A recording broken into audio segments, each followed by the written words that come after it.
Hola, buenas tardes. Estamos transmitiendo directamente desde las cuentas oficiales de la Embajada de Estados Unidos en México y agradecemos mucho a todos los que se conectan desde distintas partes de México y desde otros países de Latinoamérica. Especialmente queremos agradecer a Casa Fuente por darnos todas las facilidades para hacer esta transmisión en vivo.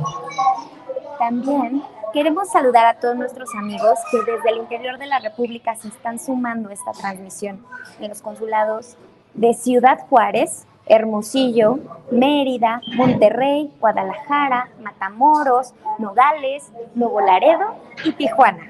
Asimismo, agradecemos a todos los refugios que se han sumado desde distintas partes del país para ver esta transmisión. Para comenzar con esta actividad, queremos anunciarles que recientemente la Embajada de Estados Unidos en México lanzó un canal de WhatsApp específicamente para brindarles toda la información respecto a CBP One. Al final de esta transmisión, les transmitiremos un QR que ustedes podrán escanear para sumarse a este canal de WhatsApp, donde seguirán recibiendo todo el tiempo información actualizada y oficial y confiable de la Embajada de Estados Unidos en México.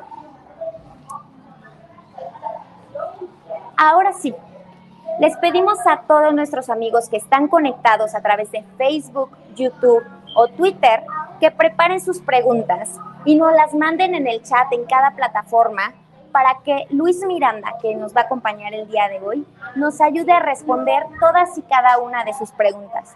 No hace falta que nos den datos personales o su nombre, porque podemos contestar esto de manera general y además así le van a servir a más personas que pueden tener la misma duda que ustedes tienen. Y bueno, no se preocupen porque si no alcanzamos a responder todas las preguntas durante este en vivo, nosotros nos vamos a dedicar a responder cada uno de sus comentarios en nuestras plataformas de Facebook, Twitter y YouTube. Y bueno, ahora sí, para iniciar, les voy a presentar a quien nos ayudará a responder todas sus preguntas sobre la aplicación CBP One y otras formas legales de ingresar a Estados Unidos. Él es Luis Miranda, subsecretario adjunto principal de Comunicaciones del Departamento de Seguridad Nacional de Estados Unidos, conocido por sus siglas como DHS. Gracias, Luis, por estar conectado desde Washington para esta transmisión. Te damos el uso de la voz para que nos hables de CBP One y nos ayudes a responder las preguntas que vayan llegando. Buenas tardes y muchas gracias, Analí, y gracias a todos, Casa Fuerte y todos los que nos están escuchando y participando. Es importantísimo para nosotros que la gente busque información oficial, que se informen por fuentes de gobierno, que estén en contacto con nosotros y que no se pongan en manos de los grupos criminales que buscan explotarlos, que buscan aprovecharse de ustedes, que buscan estafarlos, porque es lo que vemos mucho en la frontera, es que los quieren estafar para hacer ganancia y queremos prevenir eso. Entonces, lo que hemos hecho es que hemos trabajado con nuestros aliados a lo largo del hemisferio para buscar maneras de expandir vías legales para venir a Estados Unidos y reducir la dependencia, el uso de vías irregulares o de que la gente trate de cruzar ilegalmente, porque hay consecuencias bajo la ley para las personas que cruzan ilegalmente. Así que CBP One es una de las maneras ordenadas que tenemos para venir a la frontera para las personas que ya están en México. De nuevo, es para personas que ya están en México. Desde Ciudad de México hacia el norte, pueden usar la aplicación CBP One para pedir una cita a uno de 8 puertos de entrada y así, con esa cita, poder llegar directamente. No hay costo por usar este app y con esa cita ser entrevistado por un oficial del Servicio de Aduanas y Protección Fronteriza. Es importante recalcar que la aplicación CBP One es un mecanismo para establecer una cita, pero las leyes y los mecanismos que existen subyacentes a eso son los mismos que han existido y las determinaciones sobre si alguien tendrá alguna manera o no de entrar van a ser determinadas por el oficial del Servicio de Aduanas y Protección Fronteriza, caso por caso, en cada entrevista. Pero el app lo que permite, porque van a poder hacer esa cita directamente, es que no tienen que ponerse en manos de intermediarios como los carteles o grupos criminales que buscan tratar de enriquecerse de ustedes. Muy importante poder usar ese app. Además, hablaremos de otros caminos legales, pero de nuevo, como es prioridad para nosotros que estén informados y que busquen canales oficiales, estén atentos a nuestras redes sociales del gobierno y también al canal WhatsApp del que hablaban Ali. Y con eso pues podemos comenzar a lo que son las preguntas. Bueno, una de las primeras preguntas que tenemos es que por qué no hacemos un proceso en el que las citas puedan ser ordenadas por orden de cuando entraron. Lo que hemos hecho es que cada día las solicitudes de aplicación de cita por CBP One son designadas en su mayoría al azar a personas que han entrado en cualquier momento al sistema para que poder asignar esas citas, y el resto, o sea, una minoría de las citas se designan para las personas que han estado solicitando con cuentas más antiguas en el sistema. Y así entonces tenemos un sistema equitativo para asegurarnos que alguien que esté en el sistema menos tiempo o alguien que esté en el sistema más tiempo tengan oportunidades equitativas de conseguir una cita. Eso es importante. Bueno, pasamos aquí a otra pregunta. ¿A qué hora es recomendable aplicar para la cita? Eso también es muy buena pregunta. Les voy a explicar cómo funciona porque hemos establecido un sistema en el que para pedir una cita, los individuos tienen un periodo de 12 horas entre las 12 p.m. Hora este hasta las 11:59 p.m. hora este, que va a variar un poquito dependiendo de dónde estén, en qué zona, pero esas 12 horas, básicamente desde el mediodía hasta el final del día, hora este de Estados Unidos, van a estar disponibles para pedir una cita. A las 12 de la tarde del día siguiente, las citas van a ser designadas de un grupo de usuarios registrados que hicieron esa solicitud de cita del día previo. Y un porcentaje de esas solicitudes van a ser seleccionados de las cuentas, como decía anteriormente, que han estado en el sistema más antiguamente, mientras que la mayoría del resto se van a designar de personas que están en cualquier momento de haber creado sus cuentas y hecho esa solicitud. Así que hay una oportunidad equitativa donde cada día la selección de las personas del día previo va a variar para tener esa oportunidad para que no importe cuánto tiempo las personas han estado en el sistema. Bueno, sigamos a la siguiente pregunta. ¿Cree posible que se abran más espacios para los registros antiguos? Parte de lo que ya estaba comentando, que estamos haciendo un proceso equitativo para que los registros antiguos tengan una oportunidad igual o equitativa como cualquier otra persona en el sistema. Otra cosa que preguntan es que hay gente con registros nuevos que obtienen su cita rápidamente. No es factor el que sea un registro nuevo. De nuevo, hemos establecido un mecanismo para asegurarnos que los registros antiguos también tengan oportunidad equitativa en ese sistema. Otra pregunta, ¿es verdad que el registro en grupo sale más rápido? No. De nuevo, tenemos procesos equitativos para asegurarnos de que personas o individuales o con grupos mayores tengan oportunidades parejas y eso no se ve afectado por el grupo. Bueno, otra pregunta, ¿por qué están variando la cantidad de días para presentarse a la cita? Daban 20 días para llegar a la cita y ahora que he visto casos de 4 días para llegar. ¿Por qué? Bueno, lo importante para nosotros es asegurarnos de que podamos concretar citas para quienes hay disponibles. 1,450 citas al día se están haciendo disponibles, así que las vamos a hacer para cuando estén disponibles. Y eso varía, no podría dar un día exacto, pero normalmente son a 2 semanas y eso es la norma. Ahora puede variar un poquito, pero de nuevo lo que estamos haciendo es citas para cuando hay disponibilidad. En el evento que un individuo no sea seleccionado para una cita, el individuo debe pedir una nueva cita cada día durante ese periodo de 12 horas hasta que sea designado o que reciba una cita. Bueno, miremos la próxima pregunta. ¿Hay gente que ofrece adelantar la cita en la aplicación pagando una cuota? ¿Esto es posible? No. Si alguien les está buscando cobrar para avanzar la cita, eso es una estafa, es fraude y deben reportarlo. No hay costo alguno por el uso de la aplicación CBP One y precisamente lo que buscamos con este tipo de app es que tengan un contacto y una habilidad de hacer esa cita directamente sin tener que poner intermediarios como los grupos criminales que tratan de interponerse. No deben estar pagándole a nadie por usar la aplicación CBP One. Bueno, otra pregunta que tenemos. ¿Hay probabilidad de que no le salga a la cita algún registro? Bueno, es posible. Por supuesto que hay mayor demanda de lo que hay citas, pero también es importante reconocer que los procesos ordenados y los procesos legales son la opción correcta. De hecho, no es el único mecanismo que tenemos, además del CBP One, que es para pedir citas en los puertos de entrada.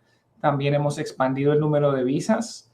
Por ejemplo, las visas H2B, hay mayores visas disponibles cada año y se han hecho designaciones especiales para países como México y Centroamérica para que tengan acceso a visas de trabajo temporario.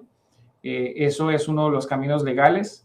También hemos establecido un proceso para que personas que son ciudadanos de Cuba, Haití, Nicaragua y Venezuela puedan, con un patrocinador, llenar una solicitud en la que el patrocinador, primero, si es aprobado, luego puede someter la información de las personas que serían beneficiarios de ese proceso.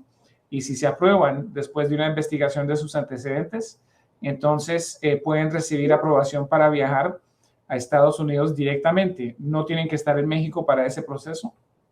Idealmente van a poder hacer eso desde donde estén y volar directamente a Estados Unidos para no tener que emprender un viaje peligroso, ni tengan que cruzar, por ejemplo, el Darién, ni tengan que ponerse en peligro con grupos criminales, sino que busquen esa autorización por adelantado y así pueden viajar directamente a Estados Unidos. Ese proceso de parol otorga, si son aprobados, un parol humanitario de 2 años que incluye elegibilidad para un permiso de trabajo. También, por ejemplo, si alguien usa la aplicación CBP One para hacer la cita, cada caso se determina individualmente, pero es posible que también reciban un parol humanitario similar que les permite elegibilidad para un permiso de trabajo. Cruzar ilegalmente no tiene ese beneficio. De hecho, las personas que cruzan ilegalmente van a estar puestas en un proceso defensivo ante las cortes migratorias. Si no han cumplido con las normas, por ejemplo, tenemos una norma que presume que si las personas han cruzado ilegalmente no son elegibles para el asilo, con algunas excepciones, y si no pueden comprobar una excepción, entonces vamos a ponerlos en un proceso de deportación acelerada. Eso es importante que la gente lo reconozca, que cruzar ilegalmente presupone que no son elegibles para el asilo, y aún si se les da una cita para la corte para otra fecha, entonces aún siguen en un proceso defensivo ante las cortes y no son elegibles para permiso de trabajo. El proceso de asilo es separado y no tiene nada que ver con la cita. La cita, de hecho, es una cita para llegar a un puerto de entrada, pero no es en sí una aplicación para el asilo. Y si alguien pide asilo habiendo cruzado ilegalmente, van a tener que esperar por lo menos 180 días, más de 6 meses, antes de que puedan aplicar por un permiso de trabajo. Así que es importante entender esas diferencias porque entrar con CBP One o entrar con un proceso legal como el proceso de parol hace una gran diferencia a tratar de cruzar ilegalmente. Además, el acto de cruzar ilegalmente tiene consecuencias bajo la ley. Hay consecuencias de que pueden ser deportados. También está la deportación acelerada por la norma que hemos establecido hace un año de que las personas que cruzan ilegalmente se presume que no son elegibles para el asilo. También hay encauzamiento criminal para las personas que están reincidiendo y quedan vetados de por lo menos 5 años de poder entrar a Estados Unidos. Es importante también que la gente sepa, especialmente de los países de Cuba, Haití, Nicaragua y Venezuela, que si cruzan ilegalmente, pierden la habilidad de participar en los procesos legales como son el proceso de parol para Cuba, Haití, Nicaragua y Venezuela. Bueno, pasamos a otra pregunta. ¿Cuánto tiempo tarda una cita en llegar? Eso es muy buena pregunta. En este momento, lo que hemos visto de las personas que están llegando a las citas que no son ciudadanos de México, es un promedio de 10 semanas para conseguir esa cita. Otra pregunta que tenemos: si pierdo mi celular y no puedo acceder a mi registro y lo puedo borrar, ¿podré crear uno nuevo? ¿Causará problemas cuando llegue el momento de mi cita? Eso es una buena pregunta. Lo que es importante reconocer es que se puede ingresar a su cuenta de CBP One en más de un dispositivo móvil. También puede crear registraciones múltiples. Entonces, por ejemplo, si por alguna razón pierde su registración y no la tiene disponible y no puede acceder a ella, puede crear una registración nueva. Debe tener su información correcta y con esa nueva registración pedir su cita. Es importante que no se pueden pedir citas con distintas registraciones. Entonces, ya teniendo una nueva registración, se debe buscar usar ese nuevo dispositivo o esa nueva registración para esa cita. Bueno, pasamos a otra pregunta.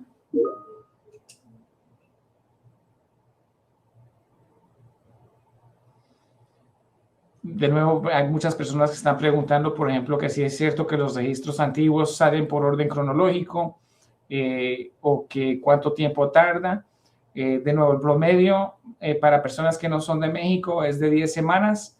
Para las personas que están en el sistema, es importante que reconozcan que hemos establecido un sistema equitativo. Como decía antes, cada día se están haciendo selecciones de las citas para personas que pidieron la cita el día anterior y esas citas se están seleccionando, parte de ellas de personas que han estado en el sistema en cualquier momento y otro porcentaje se está seleccionando de personas que han estado desde los puntos más antiguos en el sistema.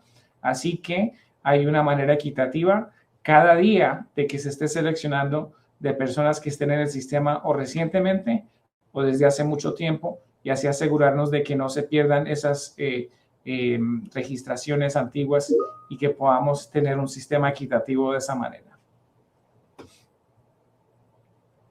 Otra pregunta: ¿las actualizaciones de la app sirven para que salgan más rápido las citas?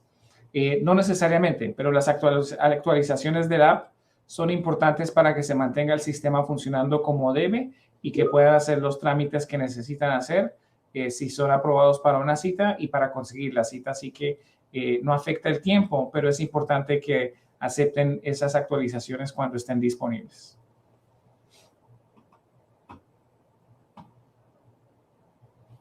Otra pregunta: ¿existe algún tipo de prioridad para personas que viajan con niños?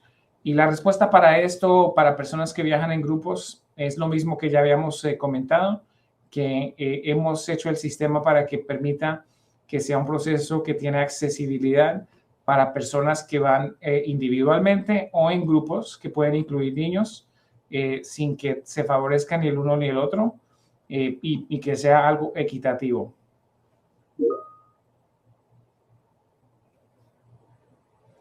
Otra pregunta: ¿por qué no anuncian una fecha en la que ya cerrarán los registros? Y esto es similar a otra pregunta que hemos visto, que sí es cierto que vamos a dejar de usar el app CBP One. Y es importante reconocer que hay mucha mala información que corre por las redes, especialmente en los grupos de WhatsApp, en las redes en TikTok y otros, donde tratan de decir que el app no se va a usar, que no está funcionando, que tiene problemas, muchas cosas así que escuchamos, y es importante saber que eso son mentiras. El app, recuerden que es un sistema, un mecanismo tecnológico que nos ayuda a hacer lo que ya estábamos haciendo bajo la ley cuando llegan personas a los puertos de entrada. Ha agilizado muchísimo el sistema. De hecho, que antes de la pandemia solo era posible quizás tramitar que entrevistas de un cuarto o un quinto de las personas que se están pudiendo tramitar ahora. Así que las ventajas de la tecnología y de poder hacer esas citas y que con el app se puedan someter información vital antes de la cita, ha agilizado muchísimo el sistema. No lo vamos a dejar de usar, así que no es necesario que anunciemos fechas en las que cierran los registros. ¿Por qué no los estamos cerrando? Vamos a seguir haciendo 1,450 citas cada día. Otra pregunta que tenemos, ¿alguien que es cubano con ciudadanía española puede entrar a través de la CBP One? Bueno, podría pedir una cita con la aplicación CBP One, pero hay otras maneras también que sean posibles con ciudadanía española. De hecho, se puede pedir una visa, así que hay distintas maneras y por eso también una de las cosas que hemos hecho es que hemos establecido en muchos países junto con el Departamento de Estado, con organizaciones internacionales, lo que se llaman centros de movilidad segura, en el canal de WhatsApp, donde Analí comentaba antes que va a ofrecer el código QR, es una de las vías en las que van a haber información disponible, en la que se esté comunicando, por ejemplo, información acerca de estos centros de movilidad segura. Y en esos centros de movilidad segura pueden buscar distintas alternativas para poder viajar, no solo a Estados Unidos, pero quizás a países como Canadá y España. Y esas maneras en esos centros de movilidad segura también pueden ayudar con preguntas así, pero no necesariamente necesitan una aplicación CBP One. Deben informarse de las opciones que tienen también con visas. Otra buena pregunta aquí, si el registro está mal hecho, ¿puede ser una posibilidad de que esa es la razón que no sale la cita? Bueno, la realidad es que el individuo, el oficial que va a repasar las cosas con cada individuo en su cita, va a hacer una determinación caso por caso basado en lo que sucede en esa entrevista. Pero lo ideal es que toda la información que se esté presentando a través del app sea correcta y esté correctamente ingresada en el sistema, pero eso no afecta a la cita. Eso es algo que pueden discutir si, por ejemplo, les faltó algo con la dirección o algo así, que le informen a la persona que les está haciendo la entrevista. Pero no tiene nada que ver con si se está otorgando la cita o no. Otra pregunta, ¿cómo saber si un registro está mal hecho? Bueno, deben incluir la información correcta que tengan en el momento de hacer ese registro y procurar por incluir todo correctamente.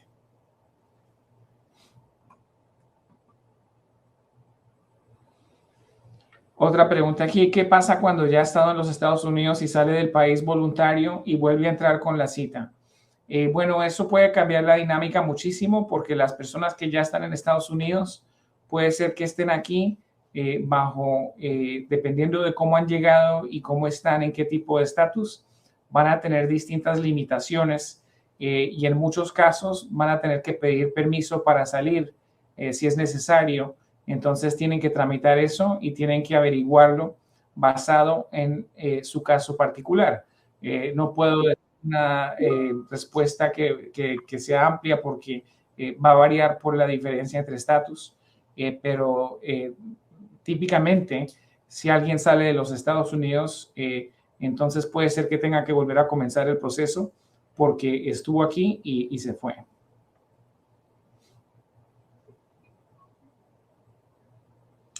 Otra pregunta buena aquí, si tengo registro hecho y me voy a entregar a migración, ¿tengo problemas? Muy buena pregunta.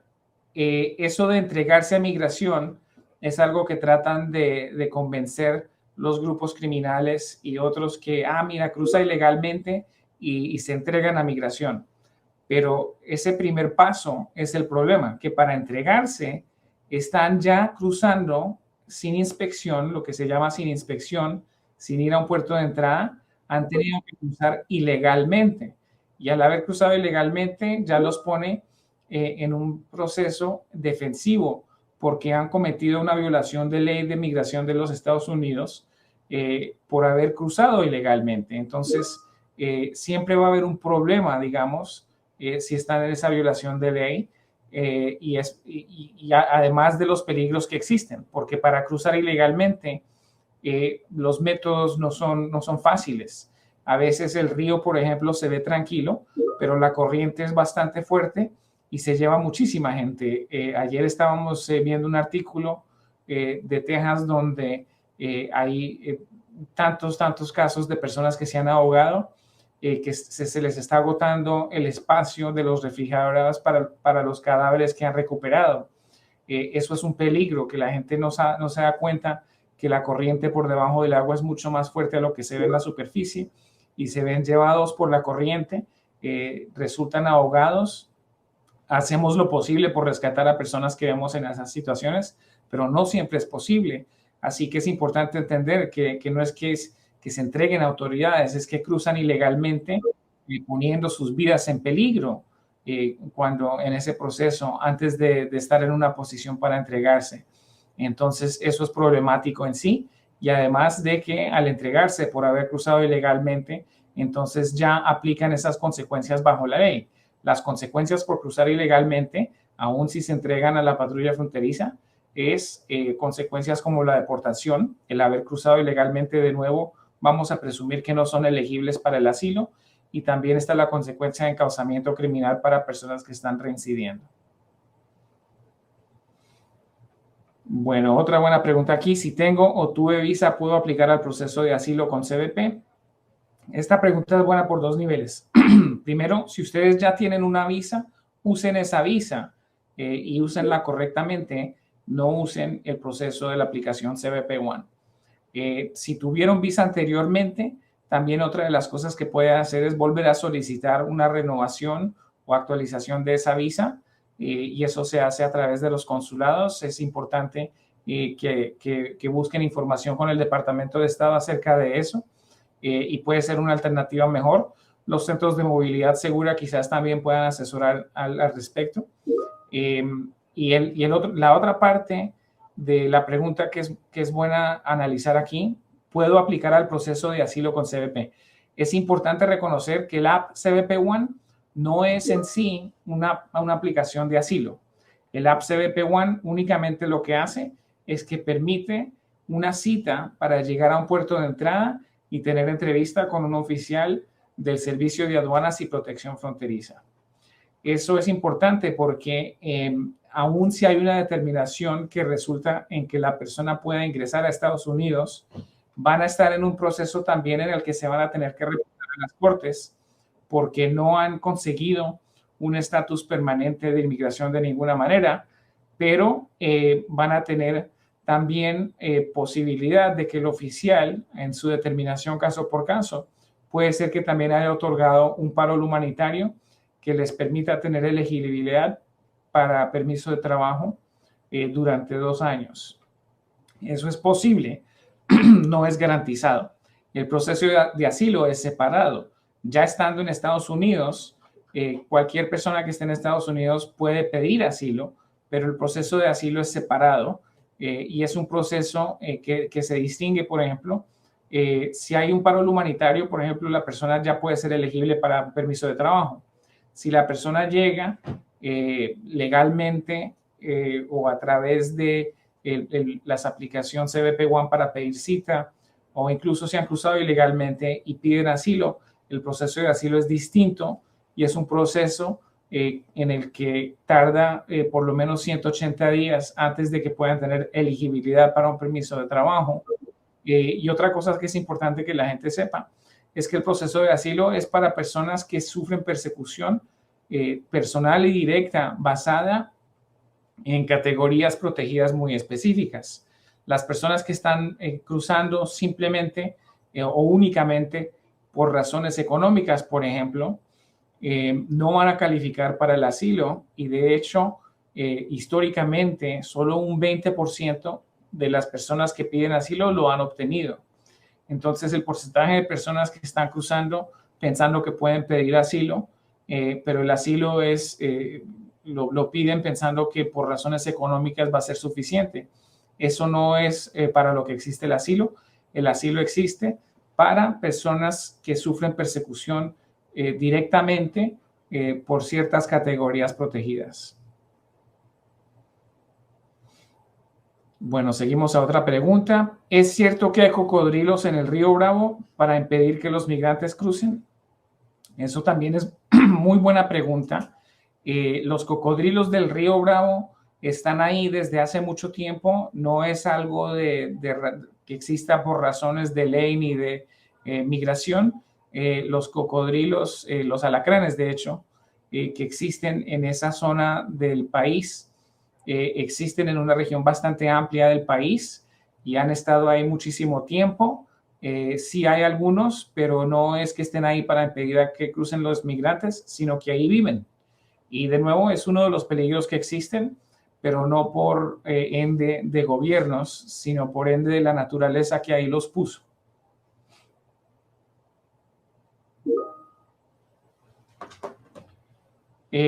Otra pregunta, si alguien se entregó de forma irregular, ¿su registro sigue vigente o qué pasa con esos registros? Si alguien se entregó de manera irregular, entonces ya quedan registrados en el sistema como alguien que cruzó ilegalmente y van a ser procesados bajo la ley con las consecuencias con las que explicaba antes.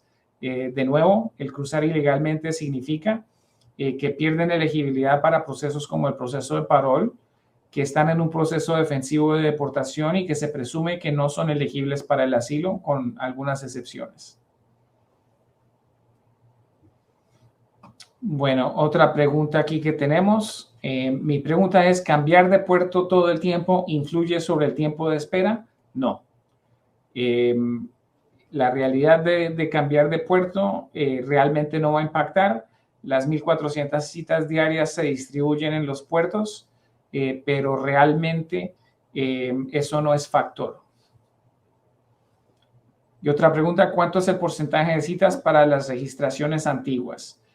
Una mayoría de las citas son de personas que pueden haber entrado al sistema en cualquier momento y una minoría de las citas son de personas que han estado desde los puntos más antiguos en el sistema.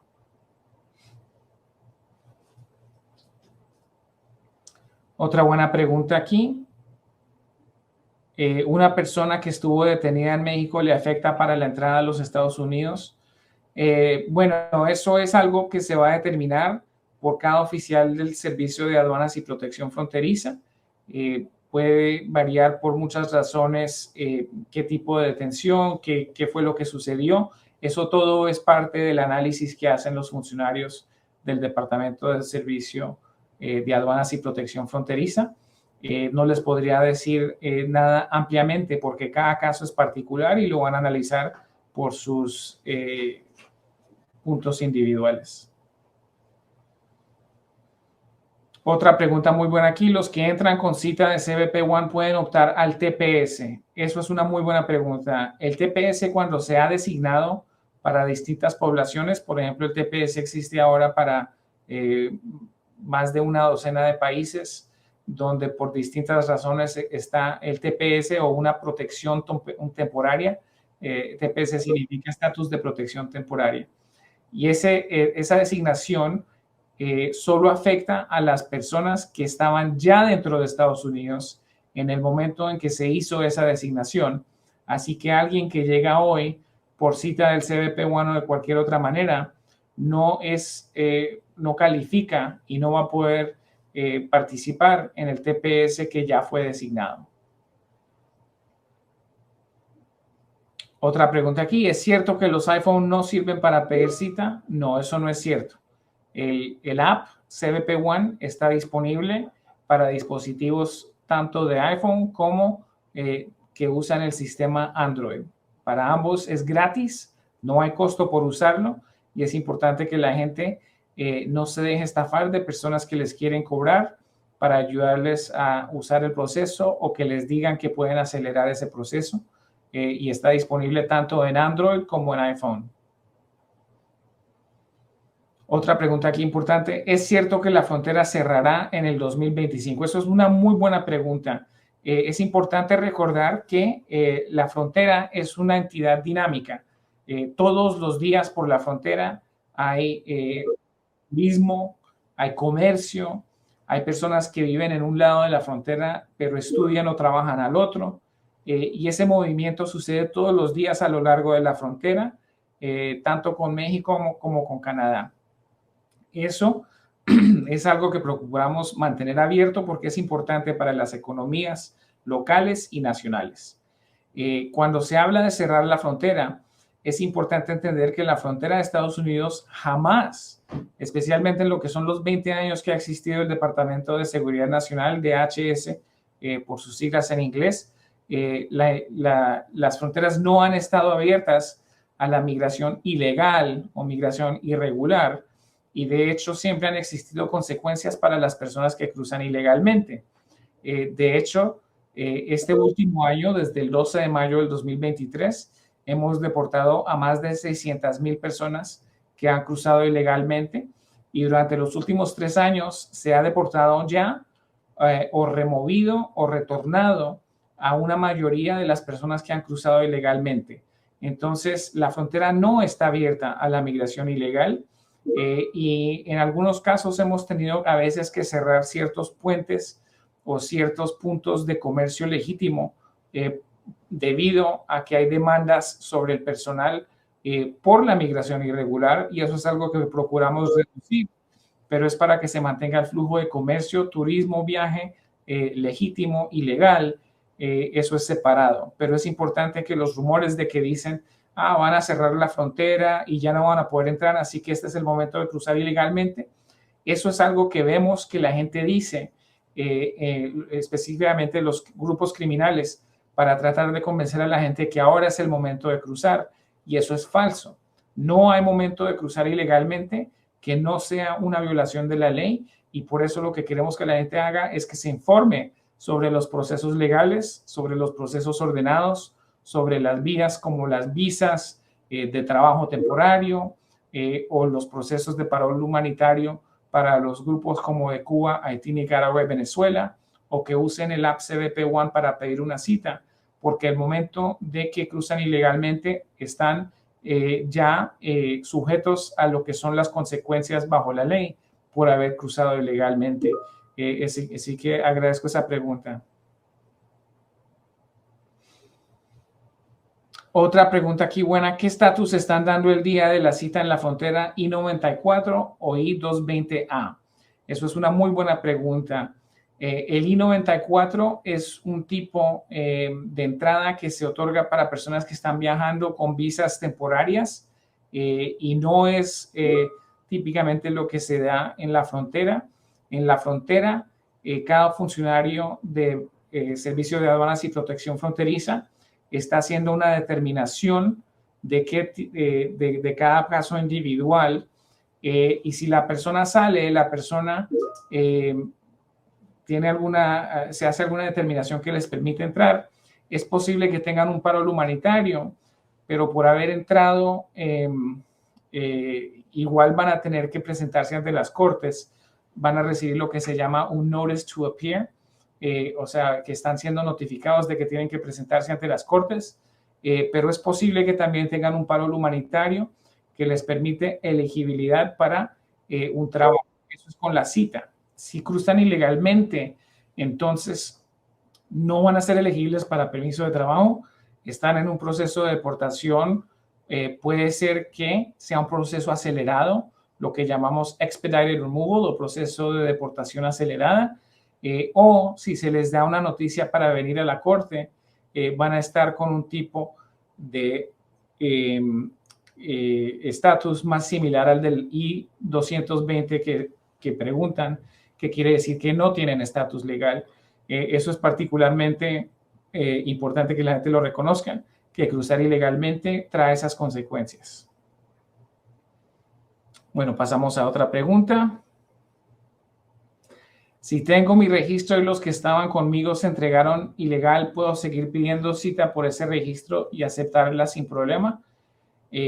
Sí, eso, cada individuo es por separado, entonces si inicialmente estaban buscando la cita juntos y algunos cruzaron ilegalmente, ellos ahora sufren las consecuencias de la ley, mientras que la persona que sigue buscando la cita puede conseguir esa cita y presentarse en uno de los puertos de entrada.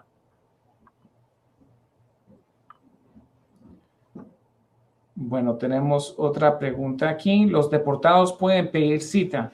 No es que no puedan pedir cita, sino que el hecho de haber sido deportados va a contar en contra de ellos. Recuerden que la cita es solo una cita para presentarse ante un oficial del Servicio de Aduanas y Protección Fronteriza, y el hecho de ser deportado trae varias consecuencias. Una de las consecuencias es la deportación y por haber cruzado ilegalmente.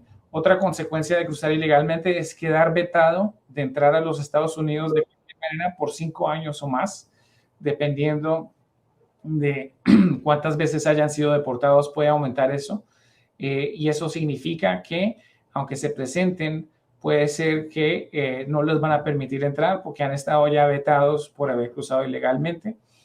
Así que si alguien ha sido deportado, se les recomienda que no traten de cruzar de nuevo porque también si vuelven a cruzar ilegalmente, hay encauzamiento criminal para las personas que están reincidiendo. Otra buena pregunta aquí, ¿qué países tienen prioridad para obtener la cita CBP One? No hay países que tengan prioridad. Sí hemos visto que hay países que han sido más activos con la aplicación CBP One. Entre ellos, hemos visto que las poblaciones de Venezuela, Haití y México están entre los que más han usado la aplicación CBP One, pero no es que tengan prioridad, es simplemente que más personas de esos países han buscado cita y las han obtenido.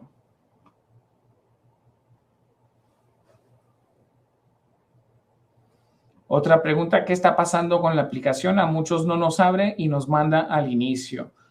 Bueno, es una aplicación como cualquier otra. A veces puede ser que tenga sus momentos donde se cuelga, pero estamos constantemente trabajando para mantenerla actualizada, optimizada. Se hacen optimizaciones cada día. De hecho, este tipo de foro es importante porque CBP está escuchando de grupos internacionales, de organizaciones como Casa Fuerte y otros que nos ofrecen información para saber, a veces escuchamos de problemas o cosas que están sucediendo que quizás no hemos visto y buscamos mejorar el app. Se han hecho muchísimas actualizaciones y mejoramientos desde que salió el app inicialmente, incluido, por ejemplo, que comenzamos con 700 citas al día y lo hemos expandido a 1450. Se han hecho otros mejoramientos como el cambio de horas para que funcione más efectivamente, para darle más tiempo a la gente cuando ya consiguen la cita de someter su información. Se han hecho varias optimizaciones así. Así que definitivamente es bueno que escuchemos eso porque hacemos el proceso de averiguar si hay algo que no estamos viendo y esta pregunta de qué está pasando y que a muchos se les está colgando y devolviéndolos al inicio. Vamos a averiguar, pero en este momento no tenemos ningún informe general de interrupción de servicio, así que quizás a veces es volver a comenzar el dispositivo, apagarlo y prenderlo. A veces son cosas así, pero miraremos si hay algún otro sistema que necesite actualización. Otra pregunta aquí, ¿en qué influye la orden ejecutiva de Biden en el CBP One? No estoy seguro de qué orden ejecutiva están hablando. Parte de lo que el presidente ha hecho muy claro es que queremos incentivar a la gente a que siga caminos legales. Hemos trabajado con nuestros aliados en México y contrapartes en México, en Centroamérica y en Sudamérica para lo que es tratar el problema de la migración irregular como algo regional y buscar maneras de expandir vías legales, tratar a la gente sí con su dignidad humana, pero también aplicar las consecuencias cuando hay violaciones de la ley y asegurarnos de las personas que no tienen base legal para migrar sean repatriados fácilmente, ágilmente a sus países de origen. Eso es algo en lo que hemos trabajado a lo largo de la región. Y el app de CBP One es uno de los mecanismos, siguiendo con nuestros compromisos bajo la Declaración de Los Ángeles, que hemos hecho para agilizar y mejorar los sistemas, de nuevo, porque podemos tramitar 1.450 citas al día. Eso significa que estamos haciendo un mejor trabajo de tramitar personas que quizás puedan tener algún tipo de disposición en nuestros puertos de entrada, sin tener que cruzar ilegalmente. Hemos expandido las vías legales, hemos expandido el número de visas, y todo eso es parte de lo que se ha hecho bajo este gobierno para aliviar el sistema y crear alternativas, pero siguen siendo y siguen existiendo consecuencias para quienes cruzan ilegalmente bajo la ley. Otra buena pregunta. Soy cubano, viviendo en México, ¿puedo solicitar el parol desde aquí? Sí. El parol se puede solicitar de cualquier sitio. El proceso de parol es distinto y separado del CBP One. Ese es un proceso que se inicia en uscis.gov, con B corta, uscis.gov, diagonal CHNB, de nuevo como Cuba, Haití, Nicaragua, Venezuela, CHNB.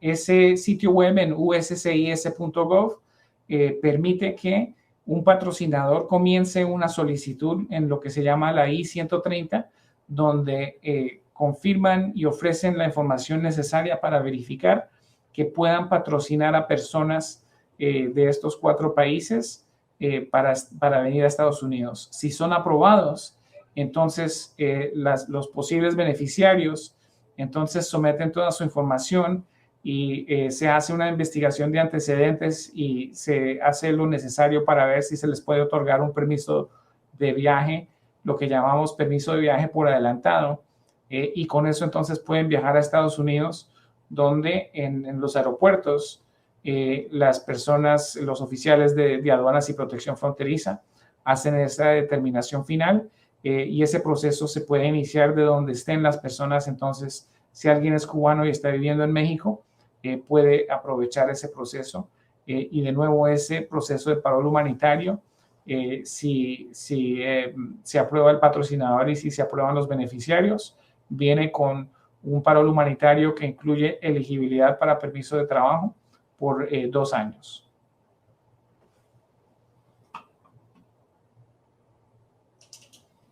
Otra pregunta: si no tengo cita en la CBP One y me presento en un puerto de entrada, ¿me aceptan?